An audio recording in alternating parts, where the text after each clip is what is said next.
There's a smile on my face, and that's because I'm about to get some company from Kisumu. Willice, the wordmaster, joins us now with Mind Your Language. How are you this evening, Willice? Edith, I'm good, and I hope you're good too, the way you look. Well, thank you very much. I'm very well, thanks for asking. So why don't we get straight to it? The word on the street this week. It looks like it can be fairly simple to pronounce. But the word that I gave out was the illusion of water you might see sometimes on a really long stretch of road. Is that a mirage? Is that a mirage?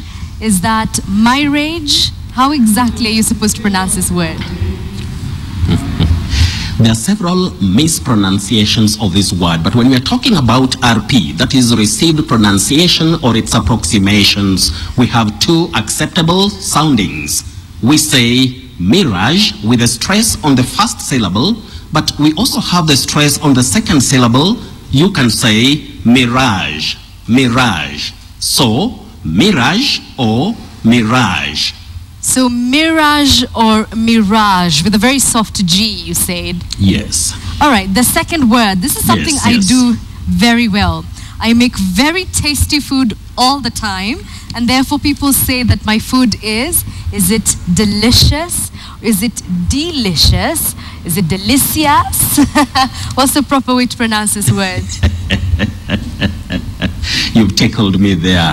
Delicious. Anyway, you can hear it so much in parts of Kisumu or Nyanza. But when we get serious, we say delicious. Delicious, not delicious, not delicious. And just like the word precious.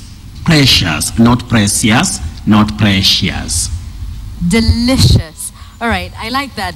The third word is one you might come across if you're applying to for a job or if you're applying for courses, and they will say you might need to take a few. Are they prerequisites?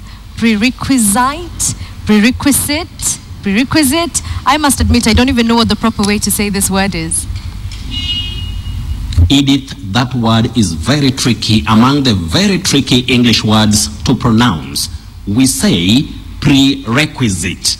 Prerequisite, not prerequisite, not prerequisite, and all that. Prerequisite. Just like we talk about requisite. Requisite, not requisite, as many people mistake it to be. Prerequisite. Okay, I have to do a bit of practice on that one.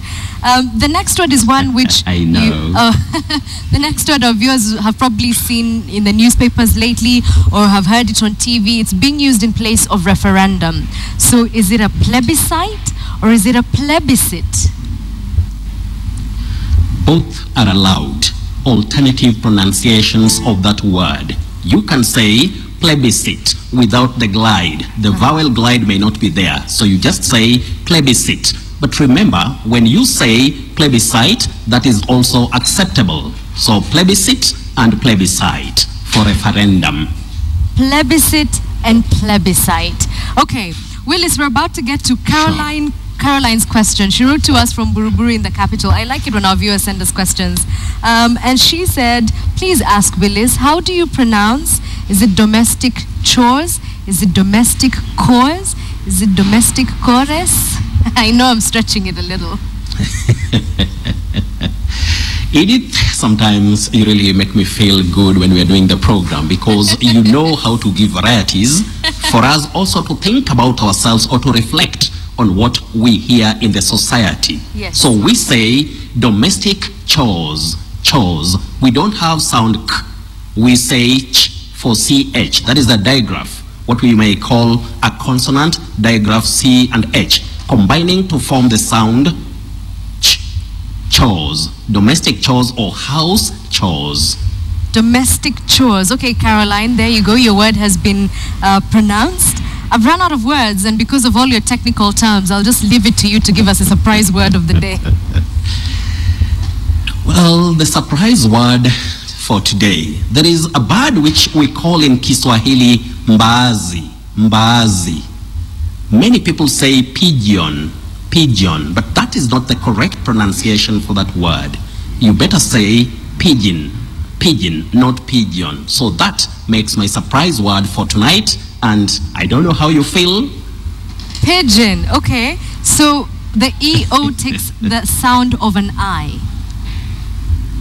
There are certain English words which are called look and say. You just look and say it. If you follow the spelling very closely, you will mispronounce that word. So in this case, we say pigeon, not pigeon, the way we, hear about it in Africa or locally.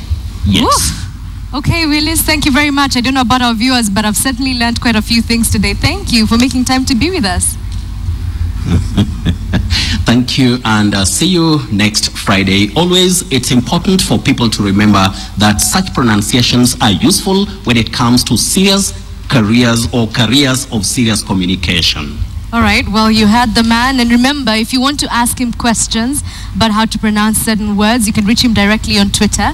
He is Willice Ochieng1. Until next Friday, that's Mind Your Language.